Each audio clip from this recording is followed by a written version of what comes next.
Hey guys, it's Justin back with an engineer's perspective, and today I'm going to talk about what is absolutely one of my favorite pocket knife models of all time.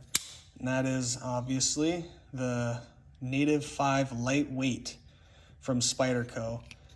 Up front, I do want to mention that I actually haven't ever held the G10 version of this. So I'm not going to say 100% applies to the G10 version, but like 95%. The only difference is the weight. That's pretty much it. And just kind of the general texture and feeling of it. But other than that, whatever I say in regard to these lightweight versions are going to apply to the G10 pretty much. So let's get into my history with these a little bit, actually. About a year ago, I picked up this Rex 45 Native 5 Lightweight Sprint Run. And I got it in the mail. I wanted to try the Native. I wanted to try Rex. And I got it out of the box. And right away, I was like, man, it's a little bit stiff. And I was like, geez, I don't even know if I'm going to like this action. This may be too difficult for me to operate because it's just too stiff. I felt like I was gonna throw it out of my hand. Obviously a dramatization there. So I immediately bought this, which is a Rex 45 Para 3. But you know what ended up happening in those early days of me owning both of these knives? Is I actually ended up carrying this one a lot more. Ouch. And really enjoying this guy. That's because it does break in a little bit and loosen up. So just keep that in mind if you get one of these. But right now, the action on these, both. This one came better out of the box, but they both came like this. Are you ready? So notice the thumb hole's a little occluded, but not a big deal. Easily flickable. You ready? You ready? Ooh. You push down that lock bar and the blade just drops free. This is a supremely easy one-handed knife right here. It is awesome. So once I got to that point of life, that's when I really fell in love with everything about this knife, really. Yeah, that's what you get out of the box with this one. It was that flickable and that drop shutty out of the box. And now you'd think that, hey, for a knife that is absolutely 100% linerless, it does not have any washers whatsoever, to get an action like that, it must be gritty or loose. Nope. Absolutely smooth. The best lockups of any knives that I own. Right here, both of them. Perfect action, perfect lockup. I would bet money if you bought one of these, it will be the best lockup of any knife you own. I will bet that. With an action like that anyways. So yeah. Once I got this one to that point, that's when I knew things were happening, and I've got a second one to confirm that this is just how they come. Okay. So that's kind of all of that. Now the bad is also can be good, and that's the edge geometry. Is these things come with kind of the classic Spyderco edge geometry, which is to say they come from the factory around 17 degrees per side at 21 thousandths behind the edge. They're a little bit thicker than a PM2 Para 3 in my experience. So is that bad? Not really. It's just not great, you know? What that edge geometry is a lot better than most companies. It's gonna absolutely beat your 940s. Any Leatherman that you own, it's gonna beat that. It's about the same as a bug out. So it's not bad, but it's not great. That's a little bit worse than a bug out. But, so that's not ideal. This one I lowered down to 15 degrees per side right away when I got it, and the Rex 45 loves that angle. It holds it like a champ. I have used and abused this knife hard. Like, this is one of the most abused knives pocket knives I own right here. And it takes it like a champ. But, you know, the geometry is not amazing, but it's good. It's at least average. So it can, and I think why Spyderco does that is so you can have a knife that will both slice and work hard. Because to me, that's what the Native 5 is. It's a knife that can, you know, slice like an EDC knife. It's light, it's compact. I don't think it looks terrible or anything, but it's also super duper strong, great lockup, very comfortable, and can do some wicked work. It does both, and it does both really well. So that's why I think they do that geometry. It really works on these two knives here. Do I wish it was thinner? Yes. Do I think it matters? Not really. Really great.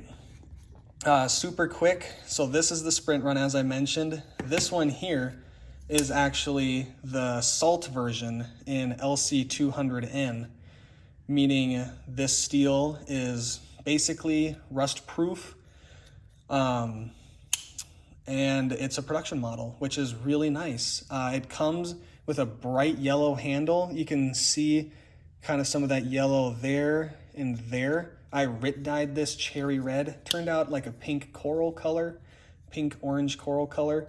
Not my favorite, but hey, whatever. In a way, it's kind of cool. That comes with LC200N. You can also get them in S30V, Spy 27, and then Maximate, right out of the factory whenever you'd like in the lightweight versions. I think it only comes in S30V. Oh, and S110V actually also. So you can get S30V and S110V in lightweights and in G10s, and the rest are all in lightweights. They do a lot of sprints. Pretty much any sprint run that Spyderco will do with a steel, the Native 5 gets it. It comes out of their Golden, Colorado factory, and Golden, Colorado makes the best backlocks of any company anywhere, and this is like the perfect example of that. So good steel options without sprints is what I'm driving at. You know, you can get something that's super tough and corrosion resistant, like LC200N, sharpens amazing. You can get something that's a little bit of a bump up, like, you know, you've got LC200N, little bump up to Spy 27, very corrosion resistant once again, and then just a bump up in edge retention, still easy to sharpen. Then you've got S30V, which is kind of that balance. Then you've got a huge jump up in edge retention to S110V, and then another slight jump up then to Maximate. But those two are like, you know, crazy up there. So you can have stainless or non-stainless, like ridiculous edge retention, and then you've got the more balanced, easier to sharpen steels at the bottom. So it's like any flavor you want in steel, you can get it in the Native from the factory. And if you want any other thing like Rex 45 or M4 Crewwear, which are some of my favorite steels, you can get those two in sprint run form pretty readily. So that's another amazing thing about the Native. The handles on these guys, that's a defining feature. I already mentioned that they're totally linerless. They are screwed construction, so you can take them apart. I haven't done it. Sometimes these lockbacks can be a pain in the butt to get back together, which I've done quite a bit on like the Seki City lockbacks. So I just haven't done that on these because I'd have no desire to screw around with that. But the handles make these really lightweight because they're linerless and they're plastic. And I don't even know what the weight is. Let's go in ounces here. 2.5 ounces. So that's and it's a 3-inch blade, so it's less than an ounce an inch. So really great weight on these guys. I mentioned they're working knives. You would worry about a linerless knife maybe, but no. You can see there's a little bit of flex in there, but I mean, like, man, these are some strong frickin' handles. You can actually hear that one flexing. This one you can't hear, but like, they're strong. You will not break this handle. I guarantee it. If you break this handle, I will literally buy you a new one, as long as I don't think you're screwing around with me. But you're not gonna break one of these things, so you don't need to worry about that. So that handle makes it light, it makes it strong, it's very comfortable, much more comfortable than like a Mannix, or not a Mannix, yeah, a Mannix 2. So yeah, more comfortable to like apply pressure, like it doesn't dig in, even though the corners look a little squarish, they're not bad at all. More comfortable than the Mannix, more comfortable than a PM2, more comfortable than a military. Really comfortable handle. No hot spots with the clip. The clip is super robust. Really great. Finger choil. So once again with the work knife, I like that finger choil so I can get right up close to that blade and have so much control. Now I like a shorter blade for work. I just find it easier to kind of manipulate it. And with a good long wearing steel like Rex 45, I don't need all that length to add edge retention or whatever. So great handles. Action, I spoke to it. Once they break in, and this one didn't require any break-in, but this one did a little bit. Once it breaks in, super easy to thumb flick, super drop shutty. So I couldn't quite get the spider flick, but it's not overly stiff. It's just good. It's just easy to work with one-handed. Lockup, already talked about it. Absolutely bank vault. Best lockup you're gonna come across right there. Yeah, what else is there to talk about? I do want to mention steels once again. Actually, I'll circle back to that. I bought this LC200N one, so I want to talk about this one specifically because I wanted kind of a no-nonsense good knife that sharpened up amazing. And this is that. It's no nonsense. Everything about it's good. And LC200N is the best sharpening stainless steel in existence. It's like 58.5, 59 Rockwell. It develops a decent working edge for its low carbide volume. I've swam in lakes with this and in oceans, and it hasn't rusted, so the internals included. Yeah, LC200N is just really great stuff. I really recommend that to try it out. And then one other thing too is the clip here. Let's kind of look at that. So this is the factory clip that most of them I think will come with. It's robust with this kind of setup they do in that lanyard hole. But just go on like MXG or Lynch deep carry pocket clips. And for an EDC knife, I really prefer the deep carry with these kind of colors. If it was like black, this wouldn't bother me nearly as much, but like I don't love that color sticking up out of my pocket, and I certainly don't like this. So I got this deep carry pocket clip, and you can see it lands how they've got this kind of untextured spot, and that's right where the clip lands. That's so it's easy to get in and out of the pocket. So they make them so that they do the same thing, and that's just really fantastic. I will note the factory clip for the LC200N is the same, but it's black. It's coated. Yeah, I think that pretty much covers it. They're affordable. They're very well thought out, and that I think is kind of the summary. Yeah, they're affordable, and it's a really well thought out design in every way.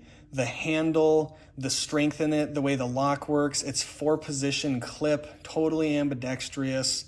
The tuning of this action is just like miraculous. It's just such a well thought out design, and moreover, it is wildly well executed. And that's what these are. And this is what I think is the beauty of them, is when you get a factory knife, the difference between like a factory knife and a handmade knife is execution. And this is one of the best executed factory knives I think you can buy. And it absolutely, for the money, it's the best executed knife you can buy. And you add that level of execution in terms of fit and function and just tuning and the way Spyderco does their heat treats with such a good initial design, it's just a win. It's such a win. yeah, and that's what this knife is it's just a really nicely done, well executed knife, and it works great in both the EDC knife roll and in the work knife roll. It's just an all-arounder. Yeah, so that's kind of my review of the Native 5 lightweight. The only thing that'd be different for the G10 is going to be the weight. And yeah, that's all I've got. Have a good one. Bye.